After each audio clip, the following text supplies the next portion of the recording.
Ce mardi 2 février 2021, les autorités guinéennes ont décidé de rendre la dépouille mortelle de Mamadou Ouribari à sa famille. C'est un soulagement pour les parents de ce chauffeur de 21 ans, décédé le 16 janvier dernier à la maison centrale de Conakry. Sa famille peut désormais faire tranquillement son deuil.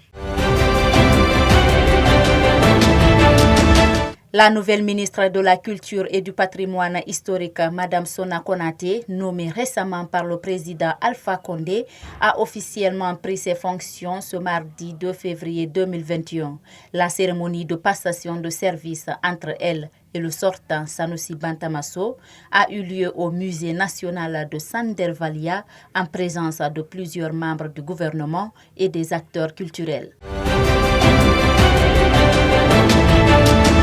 Dans la soirée de ce lundi 1er février, un incendie s'est produit à l'école primaire de Madina Siri, dans la commune urbaine de Mamou, causant d'importants dégâts matériels. 3 salles, dont une contenant beaucoup de documents, ont tous été consumées par le feu. Malgré la mobilisation des habitants de la localité pour faire face au feu, ils n'ont pas réussi à éviter les dégâts. Pour l'heure, l'origine du brasier reste inconnue. Un coffre-fort a été volé à l'Université Générale Lansana Conté de Sonfonia entre samedi 30 et dimanche 31 janvier 2021.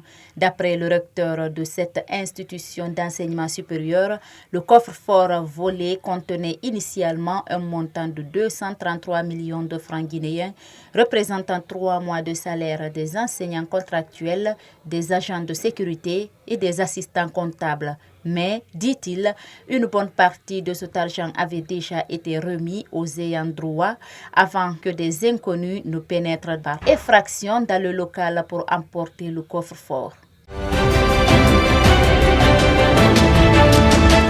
En Afrique, la grippe aviaire a touché le parc national des oiseaux du Djoud au nord du pays et causé la mort d'au moins 750 pélicans blancs. Des cas ont aussi été confirmés en Mauritanie, non loin de la frontière. Plusieurs États ont interdit l'entrée des volailles du Sénégal sur leur territoire. C'est la première fois que le pays est concerné par la grippe aviaire. Dans la région de Dakar, tous s'interrogent.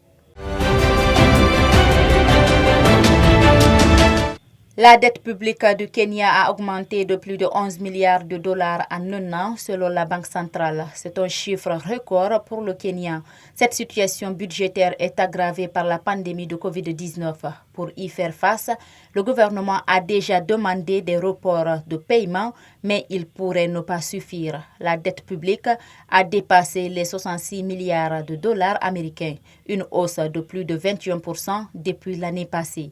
Avant 2020, le Kenya souffrait déjà de son endettement.